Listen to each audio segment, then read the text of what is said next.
Sveiciens vēlreiz. Un tā, šodien jūs dzirdējāt daudz informācijas par to, kā attīstās mašīnu tulkošana, kāda loma ir valodas resursiem, un es ceru, ka jūs aizdomājaties par dažiem jautājumiem. Par to, vai jūsu organizācijās ir dati, kas var noderēt šai tulkošanas infrastruktūrai, vai jūs šos datus vēlaties izmantot un padarīt pieejamus automatizētās tulkošanas uzlabošanai, tad kā to praktiski darīt, kādi ir organizatoriskie un tehniskie apsvērumi, kā jūsu iestāde var izmantot šīs tulkošanas iespējas, nu un kā tad sekot visam šim procesam un līdzdarboties. Uz visiem jautājumiem es atbildes nesniegšu, bet iezīmēšu to ietvaru, kādā strādā EUREC konsorcijas un kādas iespējas tas jums sniedz. Un tātad, darbs ar valodas resursiem, kā jūs šodien dzirdējāt, ietver tur tādu veselu ciklu, apzināšanu, specificēšanu, apstrādi, validāciju, pieejamību, uzglabāšanu, lai viņi būtu ilgtspējīgi un atkal izmantojami. Un tas prasa pietiekoši lielu darbu un kompetences, lai visu šo ciklu veiktu paši. Bet labā ziņa ir, ka tāpēc arī EUREC konsorcijas ir izveidots, lai atbalstītu gan Eiropas komisiju, gan arī jūs šajā procesā, kas sniedz dažādus atbalsta pakalpojumus un konsultācijas. Un tātad bišķi vairāk informācijas par EUREC konsorciju. Tātad konkursa rezultātā Eiropas komisija uzticēja konsorcijam šo koordinācijas veikšanu visā Eiropas Savienībā. Konsorciju veido 4 partneri. Vācijas mākslīgā intelekta centrs, DFKI, Andreja, kas runā rīt sesijā, pārstāvēja šo konsorciju, Tilde, Eiropas valodas resursu asociācija, EURA, ELDA un valodas tehnoloģiju pētniecības ekspertīzes centrs ALSP no Grieķijas. Kā arī, kā apakšuzņēmējs konsorcijā ir industriju pārstāvoša industrijas asociācija Translation Automation User Society, TAUS, kur ir uzkrājuši bagātīgus valodas resursus no dažādiem lieliem industrijas spēlētājiem, kā IBM, Microsoft, Oracle un virkni citu. Un šī konsorcija mērķis tātad ir izveidot patstāvīgu koordinēšanas mehānismu, koordinēšanas tīklu, lai šo skaisto mērķi izveidot tādu vienotu Eiropas infrastruktūru, kas nodrošina labākus, kvalitatīvākus, drošākus, uzticamākus tulkošanas pakalpojumus visām Eiropas Savienības valodām, kā tie, kas tagad ir pieejami. Tipiski cilvēki vispirms saka, Google tulkotājs, mēs ticam, ka apvienojot Eiropas spēkus, var izdarīt daudz labāk un sniegt daudz kvalitatīvāku tulkojumu kā Google, kas daudz precīzāk atbilst valsts sektoru un arī komerces sektoru vajadzībām, bet tam ir jāapvieno spēki. Tas ir lielais mērķis. Un pirmkārt, tur jāsāk ir ar šiem valodas resursiem. Un tātad EUREC palīdz veidot šo koordinēšanas mehānismu visās Eiropas Savienības dalību valstīs, tātad visās 28 valstīs, plus Norvēģijā un Islandē. Un mērķis ir uzlabot gan kvalitāti, gan pārklājumu, tai ziņā, lai tā kvalitāte būtu ne tikai dažām valodām, bet visām Eiropas Savienības valodām un dažādās jomās. Līdzīgi kā cilvēks tulks specializējās vai gatavojoties tulkot kādu pasākumu apgūst šo jomu, tā arī mašīnu tulkotāji ir jāspecializē dažādām jomām. Un lai tos varētu izmantot visdažādākajos digitālajos pakalpojumos. Ko tad praktiski konsorcijas dara un darīs? Tātad mērķis ir uzlabot pieejamību resursiem, un tas fokus ir tieši uz valsts iestāžu pārziņā esošiem resursiem. Protams, mēs labprāt iekļausim arī privātā sektora resursus, bet valsts iestāžu resursi ir īpaši būtiski, ņemot vērā šo publiskā sektora informācijas direktīvu, un šis ir tas šī tā joma, kur tā praktiski var sniegt būtisku atbildi. Kā arī apzināt šo situāciju šai jomā, resursus, kas ir pieejami, un būt kā tādam šīs jomas ekspertīzes un konsultāciju sniedzējiem.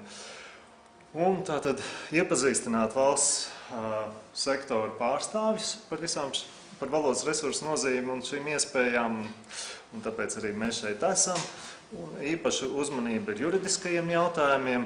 Dažreiz juristi var sabojāt visas labākās ieceres, bet citos gadījumos, kā mūsu gadījumā, jurists var būt labs palīgs, lai pārvarētu arī citādi biedējošus šķēršļus. Un tātad šis process aptver visas ES dalību valstis. Praktiskās aktivitātes reizi gadā Eureks palīdzēs rīkot tādu Eiropas mēroga konferences. Pirmā šāda konference jau notika šī gada aprīlī Rīgas daudzvalodu vienotā digitālā tirgus samita ietvaros. Bija pirmā šāda konference, kas pulcēja pārstāvjus no visas Eiropas. Un organizē koordinācijas seminārus visās dalību valstīs, un Latvija ir viena no pirmajām, kur šāds seminārs tiek rīkots, arī atzīmējot Latvijas sasniegumus daudzās jomās, kas var kalpot kā piemērs citām valstīm. Tad tiks veidota Eiropas valodas resursu padome, bišķīt pastāstīšu par to vairāk. Un par tehniskā atbalsta un konsultāciju pakalpojumu mēs sniegsim. Tātad par padomi. Ko nozīmē koordinācija? Tā nozīmē arī tādu lēmēju institūciju, kas pieņems būtiskos lēmumus šajā jomā, un tātad šī lēmēja institūcija ir Eiropas valodas resursu padome. Tā vēl tiek veidota. Dalību valstis ir aicinātas nominēt savus pārstāvjus no autoritīvām institūcijām. Jāsaka, visa šī aktivitāte ir, kā lai saka, jauna gan komisijai, gan dalību valstīm. Un tā pēdējā informācija, ko es dzirdēju, ka 8 dalību valstis ir deleģējušas pārstāvjus. Tā ka šis process varbūt prasa zināmu laiku, bet tā rezultātā, es ceru, tiks izveidota tāda spēcīga struktūra, kas nodrošinās efektīvu dalību valstu sadarbību jau tādā reprezentablu institūciju līmenī. Un tātad tur būs viens ir galvenais pārstāvis un to vietnieks, lai nodrošinātu dalību klātienes sanāksmēs 2 reizes gadā un arī tādu darba neklātienē. Un Eurek konsorcijas sniedz šo atbalstu šim sekretariātam, sekretariāta funkcijas. Tā ir tā augšējais koordinācijas mehānisms. Tad nākošais līmenis, ka šī mehānismā ir atbalsta centri katrā dalību valstī. Tātad tās ir kompetences institūcijas, kas ir jau iesaistītas šajās aktivitātēs vai automatizētās tulkošanas vai valodas resursu apkopošanas aktivitātēs. Un par Latvijas atbalsta centru ir nozīmēts Kultūras informācijas sistēmu centrs, kas attīsta un uztur sistēmu Hugo LV, un kas sadarbosies arī ar citu valstu atbalsta centriem un arī koordinēs Latvijas aktivitātes. Un tātad, ko tas praktiski nozīmē? Jūsu valodas resursi šī infrastruktūrā var nonākt. Tas ieteicamais ceļš ir. Visdrīzāk jums vajadzēs kādu atbalstu, palīdzību, konsultācijas, kā tad viņus apkopot, apzināt, un tās Eurek konsorcijas labprāt sniegs. Jūs varat vērsties pie Tildes vai vērsties uz tehniskā atbalsta centra mājaslapā, un tad šos resursus apkopo Kultūras informācijas sistēmu centrs, vai jūs viņus patiešo varat, ja viņi jau ir gatavi izmantošanai, vai augšuplādēt kopējā datu bāzē CFT infrastruktūrai. Un tad šie resursi kalpos gan šai Eiropas sistēmas attīstībai, gan tās Latvijas atzara Hugo LV attīstībai. Un arī nākotnē šī CFT jaunajā infrastruktūrā tiek meklēts risinājums, kā vislabāk apvienot šīs nacionālās un Eiropas līmeņa sistēmas labākajā risinājumā. Bet tātad šeit uz vietas jūs atbalstu varat saņemt gan no Tildes, gan no KISA, gan no tehniskā atbalsta centra, Eureka tehniskā atbalsta centra, ko nodrošina Parīzē izvietotais Eiropas valodu resursu asociācijas ekspertu centrs. Tur jums nav jābrauc uz Parīzi, jūs varat caur weblapu arī tur sūtīt savus jautājumus, saņemt palīdzību, zvanīt pa tālruni. Tātad ir dažādas iespējas nodrošinātas. Kur jūs varat saņemt vairāk informācijas, tādu augšējā līmeņa informāciju par šo ietvaru. Mēs daļēji sniedzām šeit. Arī šī informācija plaši izskanēja šī pirmajā CEF konferencē, un tās materiāli ir pieejami video ierakstā mājaslapā. Tā. Piedodiet. Es esmu pilnīgi samuls. Man uz ekrāna ir viens, un tur ir kaut kas cits, un tāpēc Tā, kas man te notiek?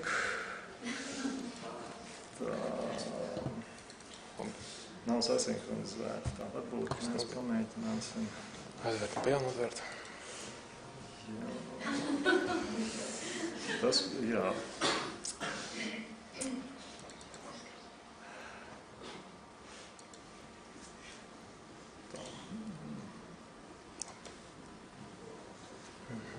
Tā.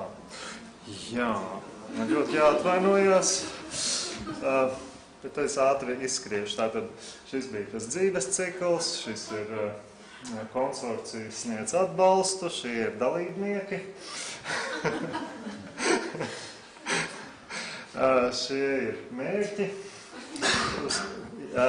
Tātad šīs prezentācijas arī būs video ierakstā, un jūs paši varat pēc tam apskatīties, vairāk informācijas vēlties vai saviem kolēģiem dot šo piekļuvu. Šeit ir šie uzdevumi, par ko es minēju, un aktivitātes, un par šo valodas resursu padomi. Jā. Jā, man vajadzēja izlikties, ka nav nemaz šo slaidu.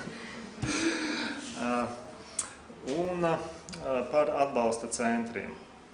Un tātad jūs varat iet uz šo mājaslapu Rīgas Summit 2015 EU, tur ir video ieraksti no pirmās konferences, kas notika aprīļa beigās. Otro konferenci informācija būs vēlāk, kad būs skaidrāk zināms, kad tā notiks, orientējoši vēlā pavasarī nākamā gada. Ir, tu teik, saskaņot vēl vieta un laiks tiek vēl precizēti. Un tā centrālā vietne internetā ir Eureka portāls lrcoordination.eu lapa. Pašreiz viņi sniedz informāciju angļu valodā, un tad, kad saturs tiks bagātināts, tā tiks iztulkot arī visās pārējās valodās.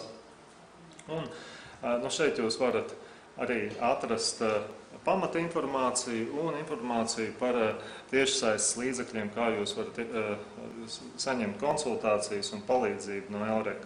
Bet, kā jau teicu, droši varat griezties pie Tildes, kā Eureka pārstāvi, un arī pie KISA, kā nacionālā atbalsta punkta.